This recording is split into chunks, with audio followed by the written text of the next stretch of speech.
So welcome to this video. So here in this video we will discuss and revise the chapter 12th of class 12 physics, that is atom. So hello everyone, this is Gaurav. I hope you all are doing well. So काफी simple सा और काफी basic सा ये हमारा chapter आ जाता है। इस एक सिंगल वीडियो में इस चैप्टर के सभी टॉपिक्स को बिल्कुल अच्छे से हम रिवाइज करने वाले हैं। साथ साथ हम देखेंगे वो इंपोर्टेंट टॉपिक्स और इंपोर्टेंट क्वेश्चन जो कि आपके एग्जामिनेशन में मींस बोर्ड एग्जामिनेशन और सीयूटी एग्जामिनेशन में आपके लिए क्या होते हैं, इंपोर्टेंट होते हैं। बाकी जो नोट्स हैं और भी जो हेल्पफुल कंटेंट है उन सब का लिंक आपको क्या मिल जाएगा, डिस्क्रिप्शन में मिल जाएगा। देखो सबसे पहले बात करते हैं एटम्स की। तो एटम्स आपको पता है according to the Dalton theory, जो कि आप क्या करते हो 9th क्लास में पढ़ के आए हो। जो डाल्टन थ्योरी के अकॉर्डिंग जो भी मैटर होता है वो टीनी पार्टिकल से मिलकर बना होता है, उन टीनी पार्टिकल्स को हम बोलते हैं एटम। ये आपका सिंपल सा पॉइंट आ जाता है। अब एटम्स तो आपको पता चल गया कि एटम्स इस तरीके से होते हैं। अब आगे जो साइंटिस्ट हैं उन्होंने रिसर्च की कि एटम जो होता है उसका स्ट्रक्चर किस तरीके से होता है, मींस उसके अंदर कोई सब एटॉमिक पार्टिकल होते हैं या नहीं होते हैं तो वो किस किस तरीके से अरेंज होते हैं। तो यहाँ पर जो सबसे पहले एंट्री होती है साइंटिस्ट की वो होते हैं जे थॉमसन। तो जे थॉमसन क्या कहते हैं कि जो इलेक्ट्रॉन होता है उसमें दो सब एटॉमिक पार्टिकल होते हैं जिनका जो चार्ज होता है एक का होता है पॉजिटिव जिसको बोलते हैं प्रोटॉन, और एक का चार्ज होता है नेगेटिव जिसको हम बोलते हैं इलेक्ट्रॉन। ये इलेक्ट्रॉन और प्रोटॉन पहले से आपके डिस्कवर हो चुके थे। अब इनको अरेंज किस तरीके से हो रखे हैं वो आपका जे थॉमसन ने बताया। तो उन्होंने कहा कि जस्ट लाइक वाटरमेलन, अगर वाटरमेलन को आप बीच में से कट करो तो वहां पर पूरे में तो आपका रेड आपका पोर्शन आएगा। तो जो रेड पोर्शन है वो तो आपका पॉजिटिव चार्ज पार्टिकल है, मींस वो आपके प्रोटॉन्स है, और बीच बीच में कहीं पर आपके क्या है, आपके क्या है इलेक्ट्रॉन एम्बेडेड है, मींस बीच बीच पर कहीं पर आपके सीड्स जहां पर एम्बेडेड है। इस तरीके से इलेक्ट्रॉन में आपके क्या है, जो इलेक्ट्रॉन है वो एम्बेडेड है। इस तरीके से आपका क्या आ जाता है, पूरा जो आपका ये एटम है उसका स्ट्रक्चर आ जाता है। ये आपका जे थॉमसन ने बताया। बट इसमें क्या हो गया, इसमें फेल्योर आ गया। फेल्योर इस तरीके से आया कि ये क्या हो, स्पेक्ट्रल लाइंस को क्या करा, एक्सप्लेन नहीं कर पाए। स्पेक्ट्रल लाइंस का मतलब कि जो इलेक्ट्रॉन है वो एक जगह से दूसरी जगह जाएंगे तो वो कुछ एनर्जी को एमिट करते हैं, तो ये उस चीज को एक्सप्लेन नहीं कर पाया। साथ साथ ये स्टेबिलिटी को भी नहीं एक्सप्लेन कर पाया कि अगर पॉजिटिव चार्ज नेगेटिव चार्ज साथ रखा है तो वो एक दूसरे के साथ कंबाइन कर जाएगा और एक तरीके से पूरा जो एटम है वो डिस्ट्रॉय हो जाएगा। बट ऐसा नहीं है कि डिस्ट्रॉय हो रहा है। तो ये जो थॉमसन मॉडल है ये क्या हो गया, मतलब कि फेल हो गया। अब आगे नेक्स्ट साइंटिस्ट की एंट्री होती है जिसको हम बोलते हैं रदरफोर्ड। रदरफोर्ड ने क्या किया, अपना ये एटम का स्ट्रक्चर देने से पहले उन्होंने एक एक्सपेरिमेंट करके दिखाया जिसको बोलते हैं gold foil experiment, means alpha particle scattering. अब यहां पर उन्होंने कुछ इस तरीके से आपका पूरा एक प्रोसीजर बनाया जिसमें एक तरफ उन्होंने अल्फा पार्टिकल का सोर्स रखा और बीच में आपकी क्या लगा दी, गोल्ड फॉइल लगा दी, और उसके पीछे आपकी क्या लगा दी, ZN स्क्रीन, जो कि एज अ सेंसर का काम करेगी। तो उन्होंने यहां से क्या किया, गोल्ड फॉइल पर क्या किया, बॉम्बार्ड किया आपके अल्फा पार्टिकल्स, और उन्होंने जो ऑब्जर्वेशन देखी वो उन्होंने देखा कि जो ज्यादातर अल्फा पार्टिकल्स हैं वो क्या है, गोल्ड फॉइल में से स्टेट पास हो गए। जो कुछ अल्फा पार्टिकल्स थे वो क्या है, स्मॉल एंगल पर क्या हुए, डिफ्लेक्ट हो गए, और कुछ जो आपके अल्फा पार्टिकल्स है वो हाई एंगल पर क्या हुए, डिफ्लेक्ट हुए। और 12,000 अल्फा पार्टिकल्स में से सिर्फ एक अल्फा पार्टिकल की रे क्या हुई, डिफ्लेक्ट बैक हो गई, मींस 180 डिग्री पर क्या होगी, वापस हो गई। ये आपका सिंपल पॉइंट उन्होंने ये देखा। और साथ साथ उन्होंने देखा कि जो स्कैटरिंग है वो प्रोपोर्शनल है to the target thickness for the thin targets. और साथ साथ उन्होंने देखा कि number of alpha particles scattered per unit area and theta at scattering angle theta varies inversely as a sine theta by 2, means sine की power theta by 2। ये आपका formula भी आप देख सकते हो। तो यहां पर आपके सिंपल ये ऑब्जर्वेशन आई। तो उन्होंने अपना जो कंक्लूजन दिया, कंक्लूजन ये दिया कि मोस्ट ऑफ द जो एटम है वो खाली है और जो पॉजिटिव चार्ज है वो बीच में आपका क्या है, कंसंट्रेटेड है। तो इस तरीके से आपका स्ट्रक्चर आता है। ये आपका आ गया रदरफोर्ड का स्ट्रक्चर, मींस पॉजिटिव पार्टिकल बीच में और इलेक्ट्रॉन उसके साइड में क्या करता है, रिवॉल्व करता है। बट ये भी फेल हो गया। फेल क्यों हो गया, क्योंकि फेल इसलिए हो गया क्योंकि अगर इलेक्ट्रॉन रिवॉल्व करेगा तो वो अपनी एनर्जी को लूज करेगा तो वो क्या है, प्रोटॉन में मतलब जो बीच में प्रोटॉन है एक तरीके से न्यूक्लियस है वहां पर गिर जाएगा। इस तरीके से स्टेबिलिटी को एक्सप्लेन नहीं कर पाया। बाकी जो रदरफोर्ड के और भी ज्यादा फेल्यूअर्स हैं वो हम आगे चेकआउट करेंगे। उससे पहले हम बात करते हैं distance of closest approach. Distance of closest approach का मतलब है, देखो जो पॉजिटिव पार्टिकल है बिल्कुल सेंटर में बैठा हुआ है और यहां से जो अल्फा रेज आ रही है ये भी पॉजिटिव है, ये भी पॉजिटिव है, तो एक दूसरे तो क्या करेंगे, रेपल करेंगे, बट ये कुछ पॉइंट तक तो पास जा सकते हैं। तो ये जो अल्फा पार्टिकल है ये इस प्रोटॉन के मैक्सिमम कितना पास जा सकता है, तो उस जो मिनिमम जो डिस्टेंस है उसको हम बोलते हैं क्लोजेस्ट अप्रोच, जिसकी जो वैल्यू होती है R0 = ZE² 2/ε0 k के इक्वल होती। ये आपका सिंपल से पॉइंट आ जाता है। ऐसे आता है आपका इंपैक्ट पैरामीटर। इंपैक्ट पैरामीटर का मतलब क्या है आपका, the perpendicular distance of the velocity vector of a alpha particle from the centre line of the nucleus of the atom. जैसे अगर आप एक सर्कुलर चीज लो, फॉर एग्जांपल यहाँ पर एक जैसे सर्कुलर बन गया, जैसे इस डायग्राम में आप देख सकते हो कि आपका क्या बना, ये जो आपका न्यूक्लियस है उसे आप स्ट्रेट लाइन डालो और जो आपका अल्फा पार्टिकल है वो आपका जो वेलोसिटी वेक्टर से जा रहे हैं उसके स्ट्रेट लाइन डालो, तो उनके जो बीच का जो परपेंडिकुलर डिस्टेंस होता है उसको हम बोलते हैं इंपैक्ट पैरामीटर। यहाँ पे आपके ये सिंपल से दोनों पॉइंट आ जाते हैं। अब आगे बात करते हैं फेल्यूर्स। फेल्यूर्स में क्या हुआ, सबसे पहले स्टेबिलिटी को, रदरफोर्ड के फेल्यूर, ये स्टेबिलिटी को एक्सप्लेन नहीं कर पाया, साथ साथ ये इलेक्ट्रॉन का डिस्ट्रीब्यूशन नहीं एक्सप्लेन कर पाया। अब जो रिवॉल्व कर रहे हैं वो रिवॉल्व तो कर रहे हैं, बट वो किस ऑर्बिट में रिवॉल्व कर रहे हैं, किस स्पीड से या फिर कितने डिग्री पर रिवॉल्व कर रहे हैं, ये भी एक्सप्लेन नहीं कर पाया। साथ साथ स्पेक्टर ऑफ हाइड्रोजन एटम भी ये क्या करे, एक्सप्लेन नहीं कर पाया। इसी वजह से जो रदरफोर्ड का स्ट्रक्चर ऑफ एटम था वो भी क्या हो गया, फेल हो गया। नेक्स्ट साइंटिस्ट की एंट्री होती है जो कि होता है बोर साइंटिस्ट। बोर अपना एटॉमिक मॉडल देता है, वो कुछ नया नहीं बताता,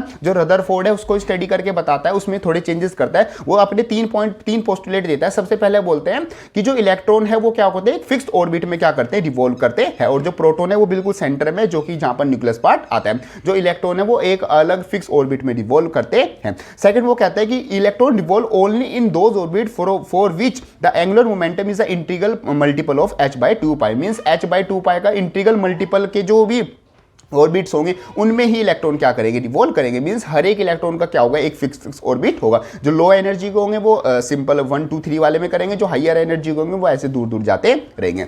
the radiation of the energies occurred when electron jumps from higher to lower, means जब इलेक्ट्रॉन हाई से लो में आपका क्या करेगा, जंप करेगा, तभी आपका जो एनर्जी का एमिशन आपका होगा। ये आपका जो बोर एटॉमिक मॉडल है उसके 3 पोस्टुलेट आते हैं। अब यहाँ पर कुछ मैथमेटिकल एनालिसिस आती है, मींस रेडियस कितनी होगी इलेक्ट्रॉन की, काइनेटिक एनर्जी कितनी होगी इलेक्ट्रॉन की, साथ साथ वेलोसिटी कितनी होगी, तो ये सब आप सिंपल फॉर्मूले याद रख सकते हो। यहां पर जो सबसे इंपॉर्टेंट फॉर्मूला आता है वो आता है E = -13.6 Z² ये आपका फॉर्मूला आता है। n मतलब होगी नंबर ऑफ शेल और z मतलब हो गया हमारा एटॉमिक नंबर। तो यहां से आप क्या कर सकते हो, इलेक्ट्रॉन की किसी भी शेल में क्या निकाल सकते हो, एनर्जी निकाल सकते हो। ये सिंपल आपका आ जाता है बोर एटॉमिक मॉडल। आगे बात करते हैं स्पेक्ट्रम ऑफ हाइड्रोजन एटम। तो हाइड्रोजन एटम में क्या है, जब भी आपका जो इलेक्ट्रॉन है वो हाई एनर्जी शेल से लो एनर्जी शेल में जाएगा तो वो कुछ एनर्जी को एमिट करेगा।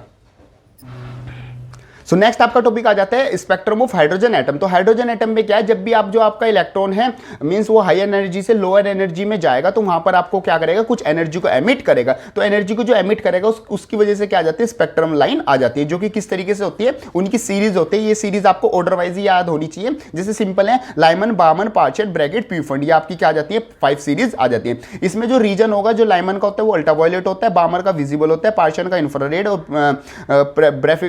ब्रैकेट का भी आपका क्या होता है, इंफ्रारेड होता है, और पी फंड का आपका होता है फार इंफ्रारेड आपका क्या होता है, रीजन होता है।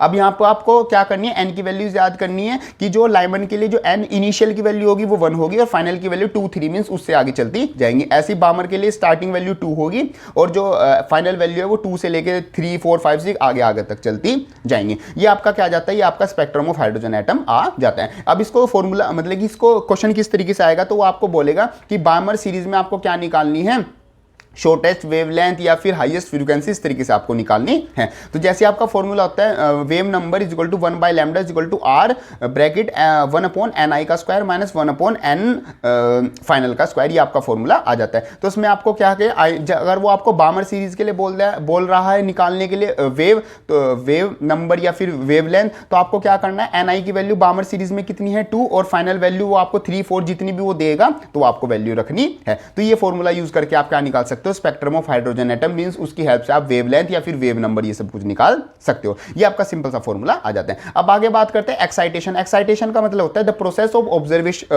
Absorbing of energy of the electron so that it raise from ground state to higher state, means एक ग्राउंड स्टेट से एक्साइटिंग स्टेट में जाने के लिए वो एनर्जी को एब्जॉर्प्शन करता है, उस प्रोसेस को हम बोलते हैं एक्साइटेशन। नेक्स्ट बोलते हैं एक्साइटेशन एनर्जी। तो एक्साइटेशन एनर्जी का मतलब है जो मिनिमम उसको एनर्जी रिक्वायर्ड होती है ग्राउंड स्टेट से एक एक्साइटिंग स्टेट में जाने के लिए, उसको हम बोलते हैं एक्साइटेशन एनर्जी, जो इसकी वैल्यू होती है delta is equal to E5 minus का E इनिशियल, मतलब कि जो फाइनल जहां पर जिस शेल में जाना चाहता है उसकी एनर्जी और जो ग्राउंड स्टेट की एनर्जी, इन दो एनर्जी का जो डिफरेंस है वही उसको एनर्जी रिक्वायर होती है ग्राउंड स्टेट से एक्साइटिंग स्टेट में जाने के लिए। आगे बात करते हैं एक्साइटिंग पोटेंशियल। तो एक्साइटिंग पोटेंशियल का मतलब है कि मिनिमम कितना पोटेंशियल उसको रिक्वायर होगा ग्राउंड स्टेट से एक्साइटिंग स्टेट में जाने के लिए। आयोनाइजेशन एनर्जी का मतलब होता है कि मिनिमम उसको कितनी एनर्जी रिक्वायर्ड होगी जो इलेक्ट्रॉन का जो स्फेयर है मींस जो शेल्स हैं उसको ही क्या कर दे मतलब एग्जिट कर दे, मतलब इलेक्ट्रॉन से ही बाहर सॉरी एटम से ही बाहर हमारा क्या निकल जाए, इलेक्ट्रॉन निकल जाए। तो मिनिमम जो उसको वो एनर्जी रिक्वायर होती है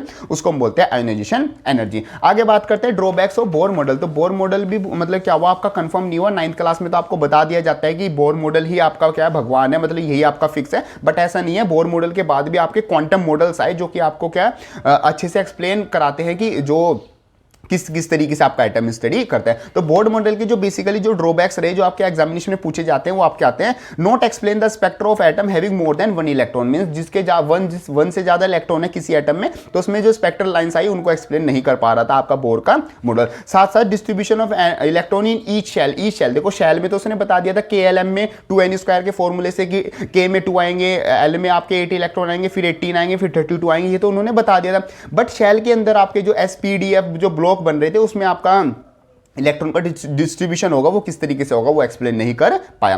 note explain the splitting of spectral lines in Mg, मतलब इसमें भी आपको एक्सप्लेन नहीं कर पाया। Note explain the fine spectrum of hydrogen atom, hydrogen atom का जो फाइन स्पेक्ट्रा है उसको भी एक्सप्लेन नहीं कर पाया। तो ये सब कुछ आ जाता है आपके ड्रॉबैक्स ऑफ एटॉमिक मॉडल। साथ साथ आपके कुछ न्यूमेरिकल्स के लिए फॉर्मूले आते हैं, जैसे टोटल एनर्जी किसके इक्वल होगी, इलेक्ट्रॉन की, वो माइनस का kinetic energy half the potential energy के इक्वल होगी। टोटल नंबर ऑफ लाइंस किसके इक्वल आएंगी, जो स्पेक्ट्रल लाइंस आती है वो n is equal to small n n-1/2 के आएगी। इसमें n मतलब हो गया नंबर ऑफ शेल, ये हमारा पॉइंट आता है। तो इस तरीके से आपके सिंपल सा ये पूरा चैप्टर का रिवीजन आ जाता है। आई होप आपके सभी टॉपिक्स बिल्कुल अच्छे से समझ में आ गए होंगे। अभी भी आपका इस चैप्टर से रिलेटेड या पूरी फिजिक्स से रिलेटेड अगर कोई डाउट आता है तो आप उसको कमेंट बॉक्स में लिख सकते हो या फिर मेरे को इंस्टाग्राम पर मैसेज कर सकते हो, उसकी प्रॉब्लम का सोल्यूशन हम वहां पर प्रोवाइड करा देंगे। बाकी ये वाली वीडियो हेल्पफुल लगे तो उसको लाइक जरूर कर देना और जाते वक्त एक प्यारा सा कमेंट जरूर कर देना। आप वीडियो को लाइक करते हो, कमेंट करते हो, इससे हमारा क्या बनता है, एक अच्छा बॉन्ड बनता है, साथ साथ हमको भी पॉजिटिव फील होता है, ताकि हम नई वीडियो नेक्स्ट वीडियो डालने के लिए क्या करें, एक थोड़ा सा कॉन्फिडेंट या मतलब पॉजिटिव रहे।